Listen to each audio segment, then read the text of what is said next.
Good morning, good afternoon, good evening from Greece, everyone. I'm Dr. Rania Lampou, Advisory Council member of World Leaders Consortium. Welcome back to the Global Dialogue Series, proudly hosted by the World Leaders Consortium. This platform was established to unite voices from across the globe, fostering the exchange of ideas, exploring solutions, and inspiring concrete actions toward the Sustainable Development Goals. WLC brings together visionary leaders from over 70 countries committed to advancing sustainable development, promoting innovation, and upholding ethical leadership worldwide. Through its diverse initiatives, WLC provides a space where meaningful dialogue translates into real positive impact for the global community. Today, we convene for our third session, continuing our mission to connect ideas with action. Each episode of this series offers a platform to tackle pressing global challenges and to celebrate the individuals who are driving transformative change within their communities and beyond. Our theme for this session centers on SDG 4, quality education. Our topic today will focus on digital inclusion for all ages, free computer education as a model for lifelong learning. Why this topic? Because education is more than a basic human right. It's the key to unlocking all the Sustainable Development Goals. It empowers individuals, strengthens communities, and drives progress in health, equality, and economic growth. By ensuring that everyone has access to quality learning opportunities, including digital education, we lay the foundation for a more inclusive, just, and sustainable future. We are very honored to welcome today's guest, special guest, Dr. Dave Marcial, Director of Dr. Mariano Global Studies Center at Silliman University in Philippines, and Dr. Marcial is a respected academic leader whose work champions digital inclusion and lifelong learning. He will share insights on how free computer education can open doors, inspire innovation, and provide opportunities for individuals of all ages to thrive in the digital era. Thank you for joining us on this journey. So let's begin this dialogue that transforms vision into action right here in the Global Dialogue Series. Welcome, Dr. Dave. And thank you very much, and congratulations for this very wonderful, engaging program. Thank you. Thank you so much. So we'll start by asking you, as the director of Dr. Mariano Global Studies Center at Silliman University, how does your role so far connect with digital education and inclusion? Yeah, that's a very good question. And as I've said, thank you, and thank you for inviting me. And yeah, good morning, good afternoon, good evening to all the viewers online. And I'm happy to be here. Currently, I am the director of the Global Studies Center at Silliman University. My office, this center, is in charge for the university when it comes to lifelong learning. We offer continuing education and professional advancement. These are short courses, master classes, workshop, and training. The other responsibility I have is we offer community and extension programs in relation to technology. In general, my office handles educational technology, digital inclusion. That is why we offer free computer education for students, for employees, and for senior citizens. My office also is in charge for any instructional innovations. For example, my office is the one who crafted our framework for innovation and framework for AI integration. Great. And I know firsthand that your role also is to look at issues from a global perspective, I know from our collaboration, and to see how they translate to local action. And digital education and inclusion, of course, are not just technological matters, as you already mentioned, they are also social, cultural, and even ethical concerns. So you're doing a great job there because at the same time you promote global citizenship And part of this is ensuring that individuals of all ages have equal access to digital tools and knowledge. And by engaging in research, in community-based programs that you mentioned, partnerships, we connect global best practices in digital literacy with local initiatives there in Philippines, especially in underserved communities. So we can make education more inclusive, more transformative, and more sustainable. So why it is important to emphasize all ages in digital education, not just younger generations? That's a very good question because when we develop also our program, we also ask that why do we have to include the older generation? Well, digital technology, we know that it affects everyone. It affects all human life, not just the youth, not just the young. And older adults manage bank account. Older adults has health appointments. They communicate to their loved ones and much more. They have more time. And primarily also, why all ages? Primarily for the senior citizens, because we see really a generational gap. The youth are more advanced, while in a country like the Philippines, the our older adults are somewhat left behind when it comes to technology that widens the digital divide and a risk social isolation. So emphasizing digital education, not just younger generation, or emphasizes in all ages in general education is to us very important if we wanted to look at a holistic approach of capacitating and evolving and involving all kinds of learners, especially in this AI era of teaching and learning. Yes, exactly. And as you mentioned, when all ages are digitally literate, the generational communication improves because younger and older generations can collaborate more effectively in workplaces, in communities, and families. And there is this lifelong learning mindset that we need to cultivate because this reinforces the idea that learning doesn't stop after formal schooling. It encourages curiosity, adaptability, and personal growth throughout life. And of course, many jobs now know that all jobs require digital literacy. Without ongoing training, adults may struggle to find or maintain employment, limiting their economic opportunities. Um, and social inclusion. Older adults who lack digital skills can become socially isolated. So thank you very much for this clarification. And from your experience so far, what are the biggest barriers preventing people, especially older adults, from participating in digital learning? Yeah, our program for older adults, it was launched in 2019, and the primary barrier, I actually um, see three barrier. One is the fear of technology. Fear because they may touch some technology before, but the technology that they had before when they were a student is totally different today.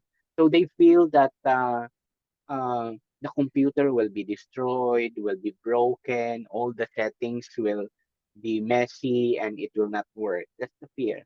The second is the limited access to device or to the internet. Although in the country like the Philippines, as a developing country, our internet is getting accessible and getting cheaper, especially for mobile internet. In fact, in our latest cohort of participants, the older adults, all of them, they already have a mobile phones and they are already connected to the internet. And then I think the third one, based on our experience, key barrier, why why these older adults are afraid of or prevent them in enrolling to our course is they do not know the kind of instruction, which is connected actually to the fear. So that is why we said don't worry, how do we advertise or market is something like this. Um, well, you just have to enjoy. We just prepared a tailored instruction. We have this instruction, but if we cannot finish this, no need to worry. There is no grade at the end.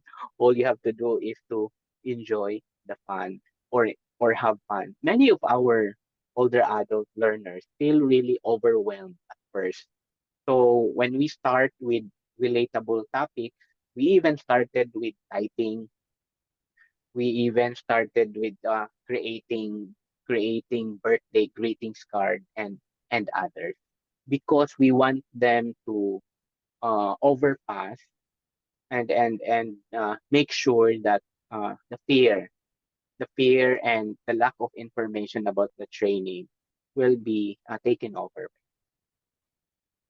Yes, you mentioned about the fear and anxiety. I remember here in Greece when the COVID pandemic started, and teachers had to, design online lesson plans. They were panicked. There was a revolution here.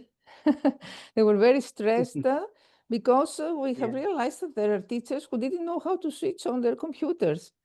Mm, They didn't have digital skills at all. So one positive aspect, if you want to say like this, of the COVID pandemic was that it revealed the weaknesses and the digital gap that exists, the lack of digital skills, first for teachers, and second for students, digital divide, because this period our government sent to underserved communities laptops, smartphones. So I think this fear and anxiety, this technophobia, this is one of the main barriers, as you mentioned, of course, and the digital divide, the limited access, and I could say the lack of motivation, maybe mm, sometimes the complexity of technology, because modern apps, websites, devices can be sometimes overwhelming, especially when they're not designed with accessibility in mind. And let's not forget the fact that many older adults did not grow up with technology. My mother, for example. yeah. Yeah. And so they may feel intimidated or unfamiliar with basic devices and online navigation. So addressing all these barriers requires a combination of training, what you are doing there in Silliman University, support, accessible design, and affordable access, definitely. And how can universities and institutions now, in more practical ways, Mm, institutions like Silliman University design programs that encourage lifelong learning in technology? What are you doing there? How you design your programs? yeah.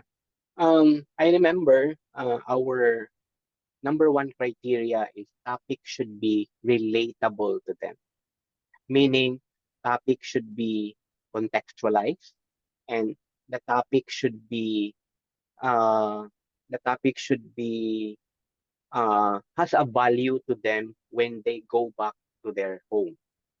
The second is the tool, the software that we offer to them is accessible to them when they go back at home. So those are the two primary criteria when we design programs. So any institutions, not just like at Silliman, even in developing countries in the global world, we just have to make sure that when we design the program, especially for older adults, it must be inclusive, meaning you design the topic that not only for women, it should be for men and of all sexes, of all genders.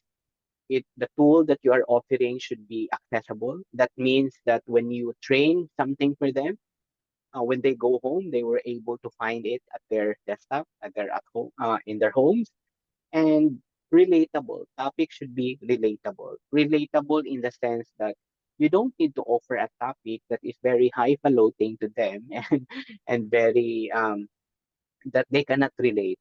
Imagine we started training to them like the latest that we have. We teach them how to use Google Maps, but the way of teaching them to use Google Maps is something like where can you find a pharmacy? Where can you find a hotel? Because that is something that is relatable to them. Um, Many of our topics are basically mobile touch, meaning mobile phone. Why? Because many of our participants, when they go home, they don't actually use desktop. So they use their mobile phone. So our topics are contextualized to a mobile phone. So I think that's it. And then if possible, you should have a very a friendly learning environment. Friendly learning environment like do away with very conventional facilitator, teacher, learner. Because imagine they are already older adults, they have more experience in terms of life. So you just have to make sure that you are there facilitating as if you are son or you are daughter to them. So camaraderie is very important also in designing program like Amazing. Yes, amazing points that you highlighted. Of course, offer flexible learning options and more inclusive programs. This means accessibility features that you mentioned. And I love that you mentioned the example of Google Map because this shows the focus on practical relevance, the real world applications, teach skills that are applied to daily life, to work, to personal projects. And of course, at the same time, this means provide mentorship and support. Especially in the community learning hubs, for example, to mention, there we can navigate older adults and encourage this culture of lifelong learning through workshops and seminars, through some recognition certifications. that. And the free courses, affordable free courses, means that this way we can reduce financial and access barriers. All this collaboration, because collaboration means collaborate with local libraries or community centers of NGOs or the government. Everything which integrates flexibility, inclusivity, relevance, support. In this way, universities can transform digital education into a lifelong, empowering experience rather than a one-time skill-building exercise. And are there any successful models or community programs that you have seen that could be replicated in other areas? Yeah, for sure. Because our program crafted from a perspective of a developing country, much more in other developed countries where you have a lot of support. But I think the number one model that I am proud of is it's really on the success of any program for adult is on partnership. Partnership with local authorities. Like in our case, we partner with the Association for Senior Citizens in the community. We have also donor who handles all the financial support for our trainers because our trainers we conducted classes every Saturday, which is beyond on the teaching classes. The facilitators are actually also faculty at the university, but these are Saturdays, so we have to provide that also. Um, we even provide some, of course, technology also as part of the financial support.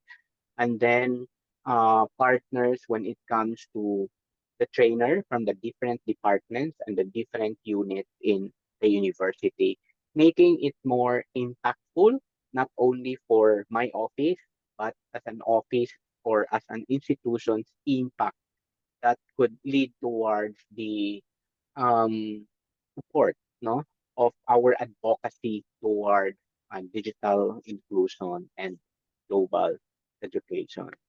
There might be other model, but to me, partnership is very important. When it comes to partnership, the sense of ownership should be also within the partners. What I'm trying to say is when you develop the content, we develop the content, the training outline together with the trainers. We even collect idea from, of course, from our from adults, from the senior citizens, and some other companies because we also have some local IT industry who is actually eyeing a possibility of employing the senior citizen. So partnership is really the key. Yes, exactly.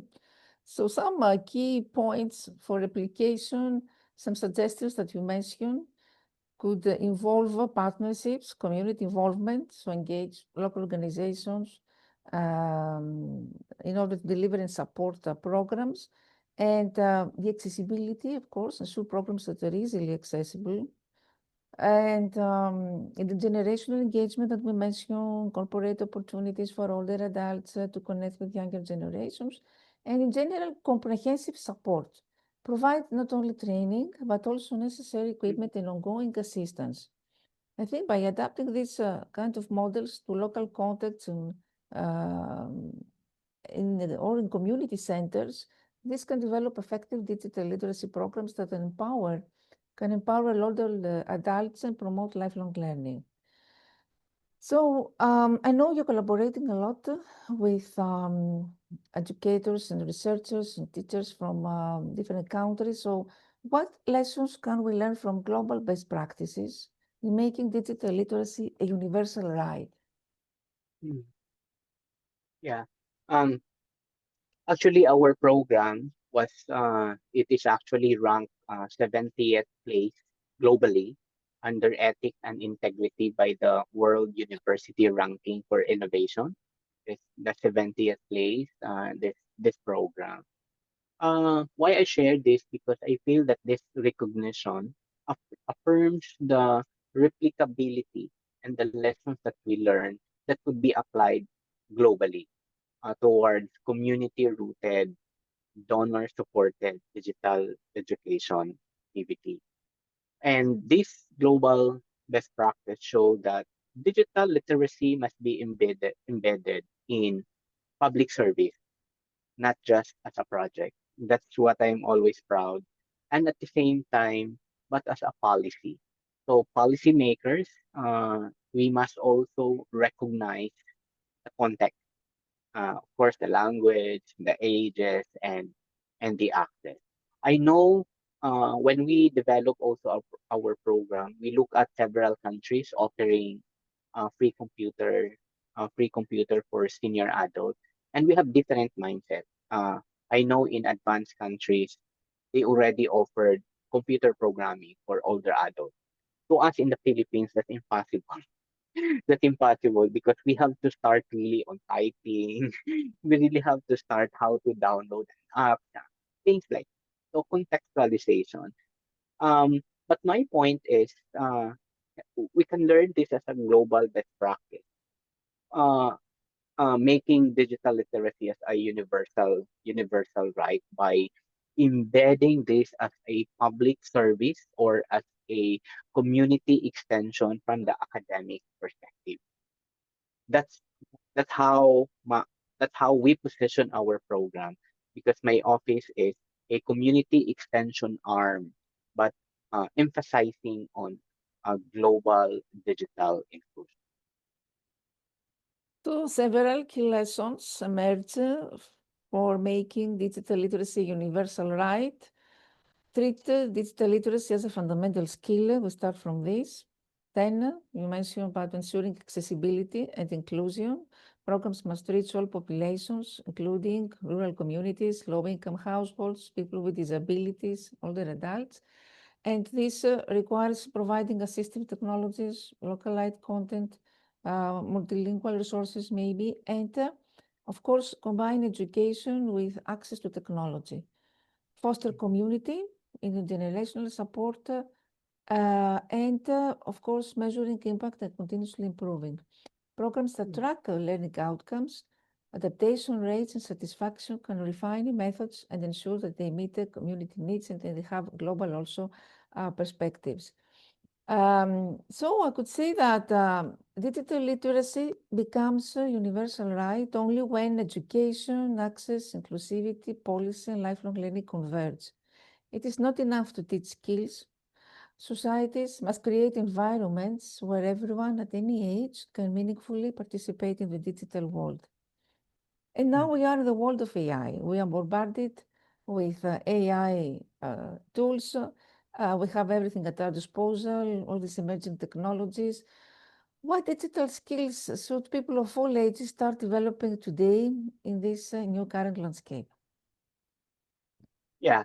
The last batch that we are actually we have level 4. It's something like grade 1, grade 2. So we have level 4, and the last time is level 3.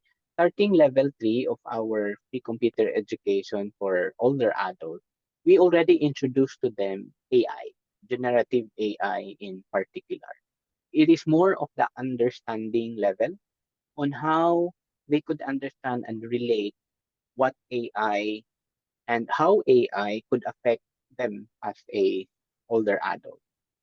We emphasize more into digital safety and privacy. This is very contextualized in nature because we have a lot of cases in the country, in the Philippines, where scammers or those who, you know, um, most of the scammers targeting our older adults. They were able to send money without knowing that those are not really true, and many cases. So we emphasize it more on safety and at the same time privacy, because many of the older adults already are actually into social media. And I think you can relate this because the Philippines is very fun into Facebook, and many scam and many cases are actually happening in social media. So social media skills is very important, safety and privacy, and mobile technology skills that relates to productivity tools. When I say mobile technology skill, for example, the one I mentioned, how to use Google Maps, um, how to use Shopee and Lazada. These are e-commerce platforms in the Philippines. Uh, where to find pharmacy, how to buy online. So those are basic tools that are needed in the rise of artificial intelligence. Actually, not only for older adults, but for all ages. Again, to be part of digital inclusion. Yes, very important what you mentioned, the AI literacy, data literacy, and of course, cybersecurity and digital safety. I think it's the most important priorities when we teach digital skills because we know that the cyber world is very complex. There are all these threats and risks and challenges that we're facing that you mentioned. So the combination of technical, critical thinking, social skills, social media literacy you mentioned will allow individuals to thrive in a world increasingly shaped by AI and emerging tech. So, what advice would you give to policymakers, educators, and communities in making digital inclusion a reality for everyone? Yeah. Um, I think we have to prioritize the value of and strengthen because I know many organizations or schools or institutions are doing this, but perhaps add more value and meaning when it comes to community partnership. I've mentioned already who are these stakeholders, but it's not just simply